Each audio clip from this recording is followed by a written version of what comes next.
शिवोहम एकात्म कावड़ यात्रा। शिवोहम का मतलब होता है शिव में हम और हम में शिव।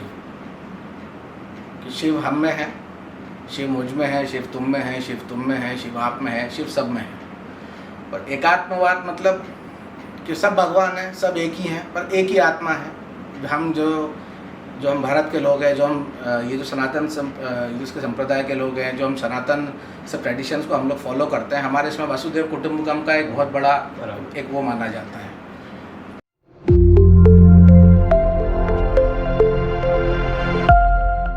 आम व्यावहारिक जीवन में चिकित्सक को भगवान माना जाता है और आज हमारे साथ संवाद करने के लिए जावरा के एक युवा चिकित्सक हैं जो समाज सेवी भी हैं और विभिन्न धार्मिक और सामाजिक गतिविधियों में सक्रिय हैं।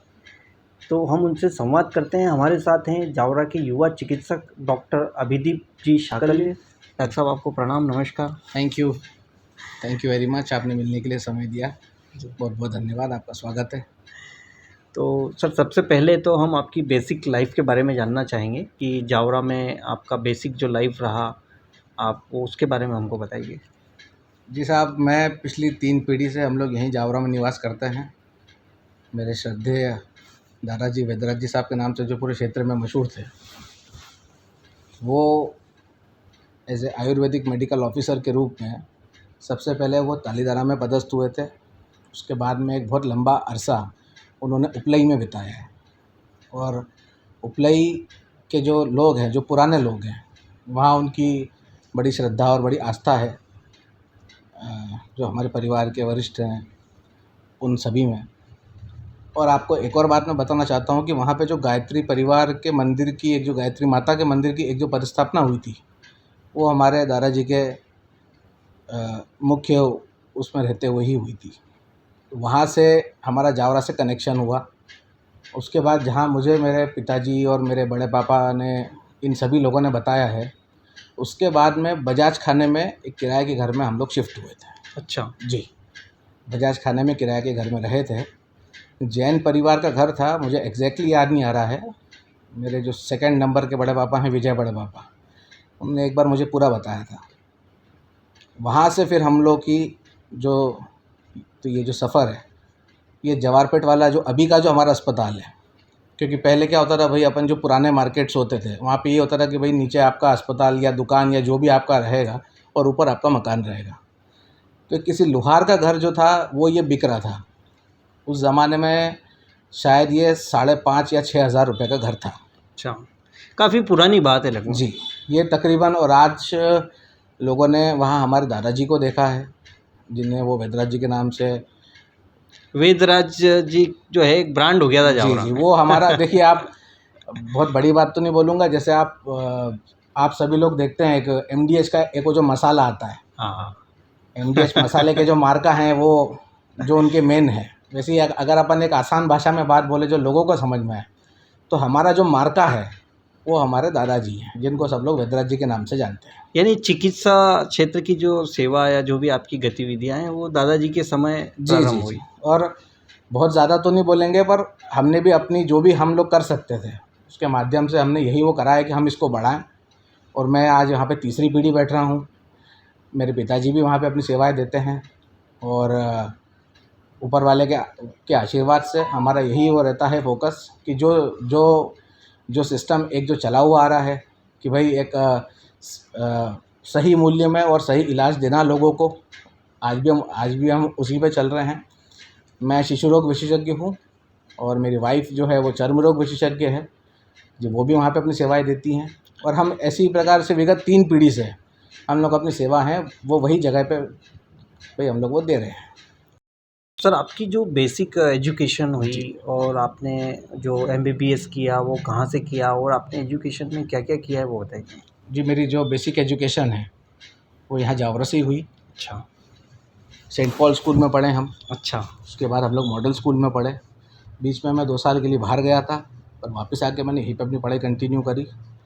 उसके बाद सन 2007 में मैं एमबीबीएस करने इंडेक्स मेडिकल कॉलेज इंदौर में गया। मैंने वहाँ पे अपना एमबीबीएस पूरा किया। बीच में 1 साल के लिए मैं वापस जावरा आया था एमबीबीएस करने के बाद में। जिसको अपन पुराना अस्पताल बोलते हैं, वहाँ पे मैं 1 साल एज ए अर्बन मेडिकल वो ऑफिसर, मतलब शहरी जी, चिकित्सा शहरी अधिकारी। चिकित्सा अधिकारी के रूप में मैं वहाँ पे 1 साल के लिए वो पदस्थ था। और अब तो वो पूरा टूट के और वहाँ पे कोई नई बिल्डिंग बन नई गई है। बिल्डिंग बन उसके गई। बाद मैं अपनी पीजी करने गया था, वो गया था मैं औरंगाबाद, इसमें महाराष्ट्र में। तो महाराष्ट्र औरंगाबाद से मैंने शिशु रोग में अपनी पीजी करी है। ये 2 साल का मैंने वहाँ से अपना डीसीएच किया है, डिप्लोमा कोर्स किया है। और उसके बाद मैं 2019 में सिविल हॉस्पिटल जावरा में वापस एज ए मेडिकल ऑफिसर के रूप में पदस्थ रहा। और वहाँ मैंने कोरोना में 1 में या कोरोना 2 में, इन दोनों में तो वहाँ मैंने अपनी सेवाएं दी। और तकरीबन नवंबर 2022 के आसपास मैंने अपना वहाँ से त्यागपत्र दिया। और अब मैं पूर्ण रूप से अपना जो दोनों मेरे क्लिनिक हैं, जो मेरे दोनों अस्पताल हैं, एक चूड़ी बाज़ार जवारपेट वाला और एक मेरे घर के यहीं पे है जो चौपाटी पे गांधी कॉलोनी में, इन दोनों में मैं अपनी सेवाएं दे रहा हूँ। ये निश्चित ही डॉक्टर श्रीधर शाकल्य परिवार का जो चिकित्सा क्षेत्र में जो योगदान है और वो आज भी जारी है, उसको कोई नकार नहीं सकता। तो सर, आपने मेडिकल ऑफिसर बने, आप सरकारी सेवा में भी रहे और सरकारी सेवा से एकदम आप बाहर आ गए, तो वो भी एक कोई कहानी होगी, उसकी भी कोई अगर कोई विशेष कहानी हो तो वो बताइए हम। देखिए, अब आपने बात करी है तो जब मैंने, क्योंकि अपन जब सरकारी सिस्टम में होते हैं या किसी उसमें प्राइवेट सिस्टम में भी होते हैं, तो एक सिस्टम होता है कि आपको एक नोटिस पीरियड होता है, 1 महीने के पहले वहाँ पे आपको ये बोलना पड़ता है कि भाई हाँ। मैं अब यहाँ पे नौकरी करने में सक्षम नहीं हूँ या मैं नहीं कर पाऊँगा आगे। बहुत सारी बातें हुई, मैं कुछ बातों को सुन के हँसा भी, कुछ बातों पे कभी कभी मुझे बुरा भी लगा, कुछ बातों पे कभी मैं चिढ़ा भी कि यार ये क्या है। पर ठीक है, वो जितने में उतनी बातें। पर बस बेसिकली ये था कि मैं शिशु रोग विशेषज्ञ हूँ, मुझे अपने करियर की तरफ और फोकस करना था। कुछ न कुछ आपको और अपने अंदर आग जलते हुए दिखी कि मुझे और भी कुछ करना चाहिए। जी बिल्कुल, क्योंकि मेरा ये मानना है कि ये जो 30 से लेकर 40 तक की जो एज होती है, इसमें एक अलग ही काम करने का एक वो जोश होता है। आदमी जो होता है वो रिस्क लेने की सोचता है कि ये करूं, वो करूं, कुछ ये नया लाऊं, कुछ वो नया लाऊं। उसके बाद ये होता है कि ठीक है, अब जो चल रहा है वो चलने दो। 40-45 के बाद में ये हो जाता है कि ठीक है, अब कौन करे, जो होना भाई, जो होना है वो होगा ही, जो नहीं हुआ वो नहीं हुआ। तो यही सब कारण थे, कोई ऐसा एक कोई स्पेसिफिक रीज़न नहीं था। ये निश्चित ही वास्तव में आपने सोच समझ के ही निर्णय लिया होगा। तो ये जो आपकी यात्रा हुई, वहाँ से आपने सारा त्यागपत्र दिया और अब आप एक सार्वजनिक जीवन, और चूँकि आपके परिवार का राजनीतिक बैकग्राउंड भी रहा है, डॉक्टर दिलीप जी शाकल्य और आपकी माताश्री भी जनपद अध्यक्ष रही हैं, श्रीमती नमिता जी शाकल्य। तो एक राजनीतिक और सामाजिक बैकग्राउंड भी आपके परिवार का रहा है और अब आप भी उस ओर अग्रसर हैं। तो आपके दिमाग में क्या योजना है, मतलब कोई लक्ष्य लेके चल रहे हैं या आप उस बारे में क्या सोचते हैं? जी देखिए, मेरी एक सामाजिक और एक राजनीतिक पृष्ठभूमि मेरे परिवार की रही है और मुझे उस पर गर्व है। पर मेरा आगे इन सब चीज़ों में कहीं कोई इंटरेस्ट की बात नहीं है। मैं एक अपना सामाजिक काम कर रहा हूँ।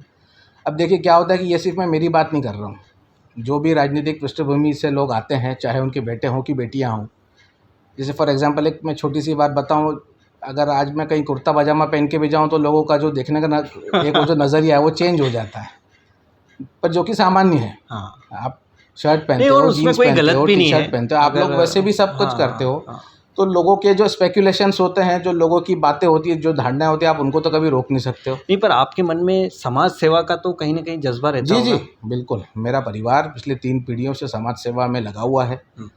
और मैं अभी बहुत नया हूँ। मेरी करियर की एज जो है वो मुश्किल से 3 साल है, क्योंकि 2 साल तो सब कोरोना में निकल गए, कुछ हमने कई अपनों को खोया।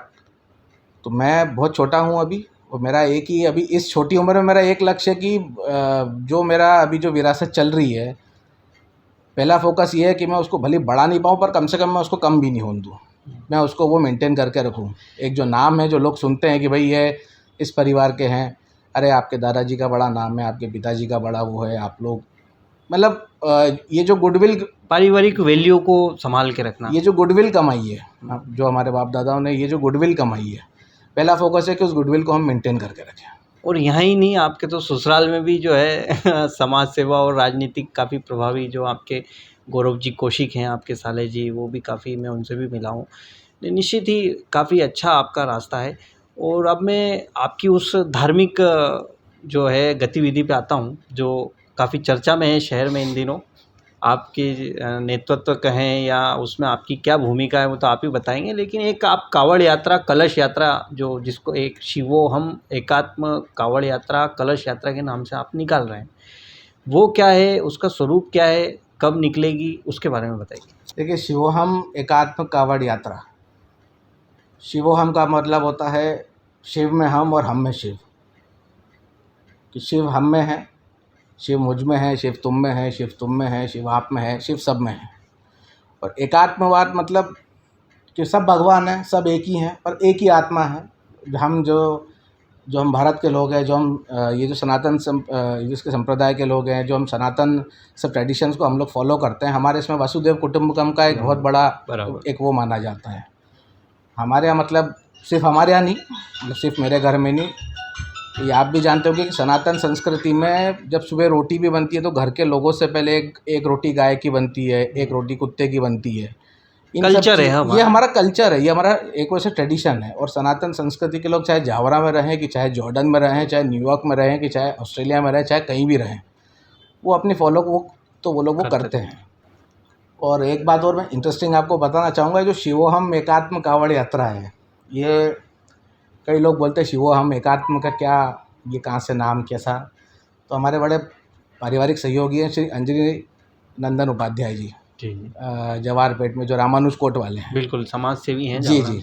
और हमारे परिवार मतलब आध्यात्मिक गुरु भी हैं, मतलब मुझे गोद में खिलाया हुआ है वो। हमारे मतलब मुझे याद भी नहीं कि मैं उनको कब से देख रहा हूँ घर में। वो हमारे बहुत पुराने परिवार के लोग हैं। ये नाम जो है, ये नाम उनकी देन है। पर अगर आप थोड़ा सा समय अगर करें तो मैं आपको बताऊं कि पिछले साल अधिक मास के कारण 8 हफ्तों का ये श्रावण मास था। कहाँ से यात्रा की मन में क्या आई, तो उसकी बड़ी इंटरेस्टिंग स्टोरी है कि मैं जयपुर जा रहा था अपनी वाइफ और अपनी बच्ची के साथ में। तो रास्ते भर में कावड़िए बहुत सारे दिखे, खूब सारे कावड़िए दिखे। तो मन में एक विचार आया कि क्यों ना हम भी निकालें। अब चूँकि वाइफ उत्तराखंड की है, जहाँ पे बद्रीनाथ और केदारनाथ जी हैं, तो उनका ये कहना था कि यार हमारे वहाँ तो खूब बड़े लेवल पे निकलती है कावड़, खूब रास्ते ब्लॉक हो जाते हैं, लोग खूब ऐसे भंडारे लगाते हैं, आपके तो कुछ होता ही नहीं ऐसा। मन में एक विचार आया, ये मेरे हिसाब से हम लोग बांसवाड़ा हम लोगों ने क्रॉस किया था, उसके भी थोड़ा और आगे की बात है। और देखिए, जब ऊपर वाले को कुछ करवाना होता है तो आप और हम तो लेश मात्र हैं। भगवान ने कुछ होगा, कुछ उनको मुझसे कराना होगा। तो भगवान महाकाल ने, भगवान जागन्नाथ महादेव ने कुछ ऐसी कृपा करी कि मैंने बांसवाड़ा के बाद से लेके और अपने जयपुर तक पहुंचने में, आप यकीन नहीं मानेंगे सर, कि पूरी व्यवस्थाएं फ़ोन पे जम चुकी थी। यहाँ वहाँ से आपके अंदर कावड़ यात्रा, इवन आप मानेंगे नहीं कि जो नाम रखा गया ये नाम भी उस चलती कार में फ़ोन पे बात करते करते ही सारी बातें हुई। 2-1 नाम रखे गए, फिर वो नाम कैंसिल हुए। कार्यक्रम संयोजक कौन होगा, कार्यक्रम कैसा होगा, इसका रूट क्या होगा, कहाँ से लेके कहाँ तक की करना है, ये सारी व्यवस्थाएं उन 3-4 घंटों का जो सफ़र था ये उसमें तय हो गई थी। तो ये भगवान को कराना था। तो ये आपका दूसरा वर्ष है कावड़ यात्रा? जी, ये हमारा वो द्वितीय वर्ष है। आप सभी के आशीर्वाद से, जावरा वासियों के आशीर्वाद से पहला वर्ष भी हमारा अच्छा रहा। और अब तो यही कोशिश है कि हर साल और अच्छे से अच्छा करना है। तो क्या इसका स्वरूप क्या है, तिथि क्या है, रूट क्या है, उसके बारे में भी बताइए। जी, ये जो जावरा की बड़ी प्रसिद्ध गोपाल इफ्तेकार गौशाला है, ये वहाँ से श्री गोपेश्वर महादेव से ये यात्रा प्रारंभ होगी। इसका समय सुबह 10 बजे का रहेगा और ये 12 अगस्त 2024 के दिन, मतलब जो हमारे जो कैलेंडर या हमारे जो श्रावण मास की जो अपन वो बोलते हैं, उसमें ये चौथा सोमवार रहेगा। अच्छा। क्योंकि 5वें सोमवार को, मतलब 19 अगस्त को जो है वो रक्षाबंधन है। अच्छा। तो त्यौहार सबका होता है, त्यौहार के दिन सब व्यस्त रहते हैं। तो हमारा ये 10 बजे से शुरू होगा और हम इसको 2 से 2:30 के बीच में वहाँ पे श्री जागन्नाथ महादेव का जलाभिषेक कर इस यात्रा का हम समापन करेंगे। क्योंकि मेरी ये इच्छा थी कि रात में तो जैसे जावरा की सबसे प्रसिद्ध जो मुख्य मेन महादेव मंदिर, जी, मेन जो शाही सवारी है वो सबसे मुख्य होती है, वो एक हमारे जावरा की शान है।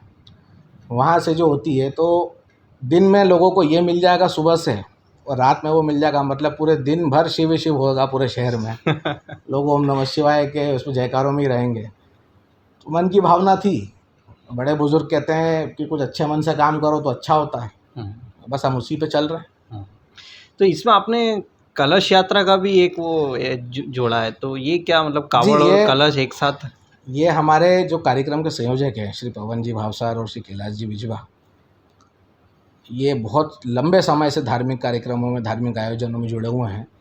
पहले बजरंग दल में काम किया, फिर विश्व हिंदू परिषद में काम किया। तो ये उनकी परिकल्पना थी कि अपन इसमें महिलाओं को भी जोड़ें, और पिछली बार भी ऊपर वाले के आशीर्वाद से काफ़ी संख्या थी। इस बार भी हम वो संख्या बढ़ाने की कोशिश में करेंगे। और मैं आपको सर एक और बात बताना चाहता हूँ कि कावड़ यात्रा, कलश यात्रा ये तो है ही है। इस यात्रा का सबसे बड़ा जो यूएसपी बोलते हैं, जो मुख्य आकर्षण बोलते हैं, वो है अखाड़ा। अच्छा। अखाड़ा भारत की पहचान रही है। ठीक है, अभी मैं भी जिम जाता हूँ या मैं भी वर्कआउट करता हूँ, वो एक नई संस्कृति आ गई, पर अखाड़ा संस्कृति हमारे भारत की संस्कृति रही है। पहले के ज़माने में मुझे याद है बोडिया कुआ अखाड़ा होता था, बोडिया कुआ व्यायामशाला बोलते थे अभी उसको, भी है वो। अभी भी है। हाँ। और कहीं ना कहीं इससे दूर हो गए हैं, सभी इससे लोग। दूर हो गए। अखाड़ों का एक अलग ट्रेंड होता था, जब पहले ढोल ग्यारस पे अखाड़े चलते थे। हाँ। और जो धार्मिक कार्यक्रम होते थे उसमें जो ये अखाड़े चलते थे, हमने इसमें अखाड़ा को शामिल किया है। और अखाड़ा, और इस अखाड़े की भी सबसे खासियत ये है कि इस अखाड़े में यंग लड़कियां, जो बालिकाएं होती हैं, वो इसमें पूरा पार्टिसिपेट करती हैं। अच्छा।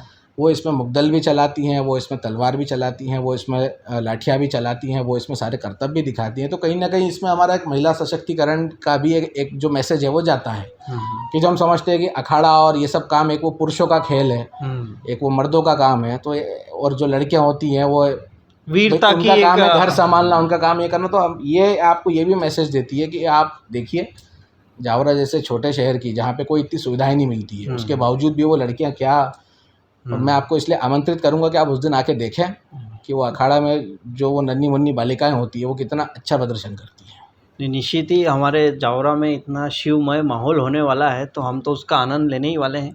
और शिव जी का तो एक भक्ति का अलग ही आनंद है। तो ये सारी कावड़ यात्राएं और सारी गतिविधियां, और आपकी ये जो समिति है ये दशहरा भी मनाती है, काफ़ी गतिविधियां आप लोग करते हैं।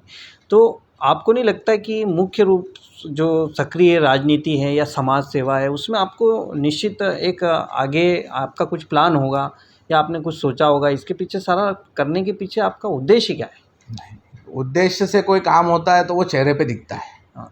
ये मेरा मानना है। जिस प्रकार से मैंने आपको बताया कि मेरी एक सामाजिक, पर आज ज़रूरत है समाज सेवा में, राजनीति में युवाओं की काफ़ी आवश्यकता है। अच्छे युवाओं को आना चाहिए।